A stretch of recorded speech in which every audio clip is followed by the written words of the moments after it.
6 कोरी 6 आगर यानी 126 तालाब हुआ करते थे। सरगुजा और बस्तर के इलाके में 7 आगर 7 कोरी यानी 147 तालाबों की परंपरा थी। जन्म से लेकर मृत्यु तक तालाब संस्कृति का हिस्सा थे। लेकिन ये सब अब पुरानी बातें हैं और तालाबों का घर वाला छत्तीसगढ़ अब जल संकट से जूझ रहा है। जहां तालाब थे वहां अब लोगों के घर हैं, बड़ी बड़ी इमारतें हैं।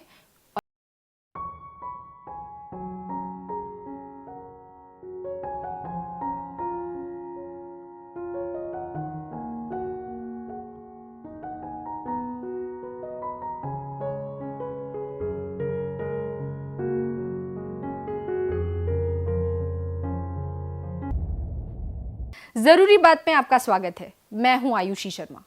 भारत में पानी पर सबसे मौलिक काम करने वाले अनुपम मिश्र ने अपनी किताब आज भी खरे हैं तालाब की शुरुआत करते हुए लिखा है, सैकड़ों हजारों तालाब अचानक शून्य से प्रकट नहीं हुए थे।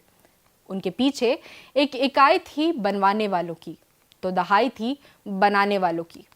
ये इकाई दहाई मिलकर सैकड़ा हजार बनती थी। पिछले 200 वर्षों में नए किस्म की पढ़ाई पढ़ गए समाज ने इस इकाई दहाई सैकड़ा हजार को शून्य ही बना दिया। अनुपम जी ने जब ये किताब लिखी थी तब छत्तीसगढ़ मध्य प्रदेश का हिस्सा था। बाजार छत्तीसगढ़ के बहुत पास नहीं पहुंचा था।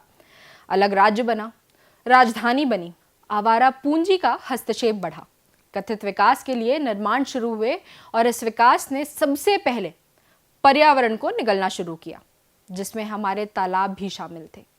तालाबों के संरक्षण की उपेक्षा और बढ़ते शहरीकरण ने उनके अस्तित्व को संकट में डाल दिया है।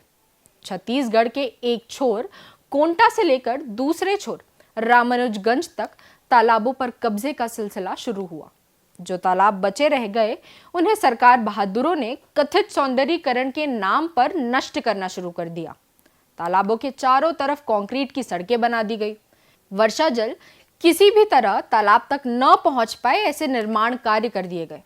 फिर जब समझ में आया कि तालाबों में पानी की कमी हो रही है तो शहरों की नालियों का रुख इन तालाबों की ओर कर दिया गया। फिर इनके रख रखाव और सफाई के नाम पर हर साल करोड़ों रुपए खर्च करने की शुरुआत हुई और ये सिलसिला जारी है। लेकिन अब भी सब कुछ खत्म नहीं हुआ है। छत्तीसगढ़ सरकार के आंकड़े बताते हैं कि राज्य के ग्रामीण इलाकों में आज की तारीख में 1,26,766 तालाब मौजूद हैं। ये केवल ग्रामीण इलाकों के आंकड़े हैं। इनमें से सर्वाधिक तालाब अकेले कांकेर जिले में हैं। कारण साफ समझ में आता है कि बांग्लादेश के विस्थापितों को जब इस इलाके में बसाया गया तो उन्होंने छत्तीसगढ़ की तालाबों की संस्कृति को अपने कारोबार के लिहाज से और समृद्ध किया। मछली पालने के लिए उन्होंने हजारों की संख्या में तालाब बनाए। लेकिन मामला केवल कांकेर का नहीं है। सरकार का दावा है कि छत्तीसगढ़ के अलग अलग जिलों में आज भी हजारों तालाब हैं।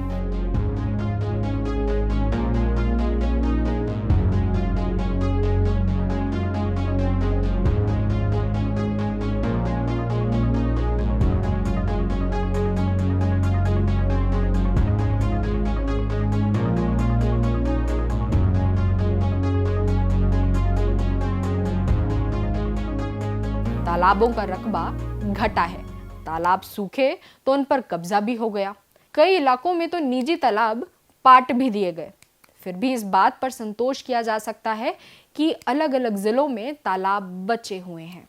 हालांकि इन तालाबों के निर्माण की एक पूरी वैज्ञानिक प्रक्रिया होती थी, जिसे हमारा ग्रामीण समाज अपनी परंपरागत ज्ञान से निर्मित करता था।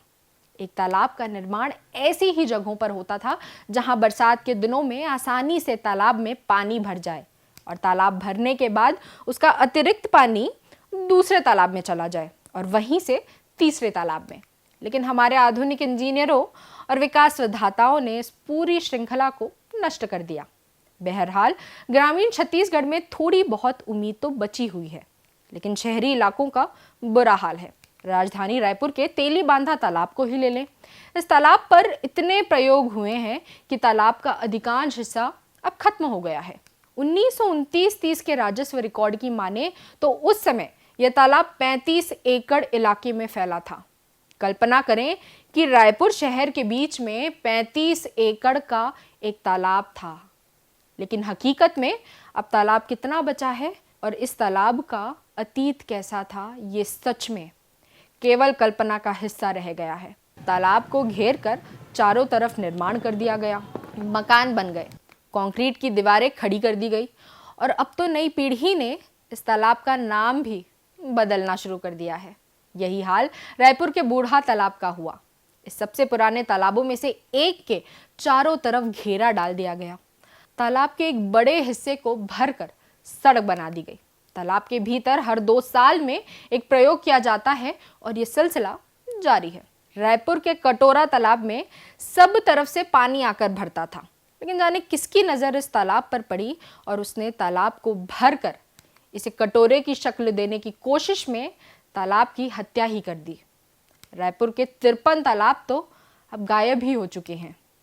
राजधानी के अधिकांश तालाब बेहद बीमार हैं, इस हद तक कि वे जल्दी ही मृतप्राय हो जाएंगे, जैसे शहर के कई तालाब हो गए हैं या होने के रास्ते पर हैं।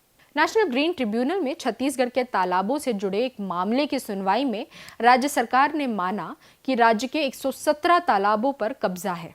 इनमें रायपुर संभाग के 45, बिलासपुर में 43, दुर्ग संभाग में 25, सरगुजा में 3 और बस्तर संभाग में 2 तालाब शामिल हैं।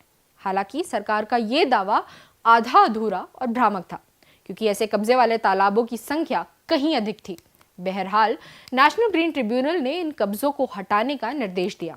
राज्य सरकार ने अधीनस्थों को निर्देश जारी किए और फिर कागजों में तालाब से कब्जा हटाने की मुहिम चलने लगी। ये इसी साल का किस्सा है। सरकार ने कब्जा हटाने की जो समय सीमा तय की थी वह कब की खत्म हो गई। तालाब पर कब्जा बरकरार रहा। अरबों खरबों की लागत से जिन तालाबों पर निर्माण हो चुका हो, उसे हटाने के लिए जिस हौसले और नैतिक बल की जरूरत होती है वह अब इतिहास की बात है। पानी की कमी को लेकर जागरूकता अभियान चलाने वाली सरकारों को पता है कि केवल तालाबों का पानी नहीं सूखा है, उनकी आंखों का पानी भी अब कहाँ ही बचा है। जरूरी बात में फिर होगी बात।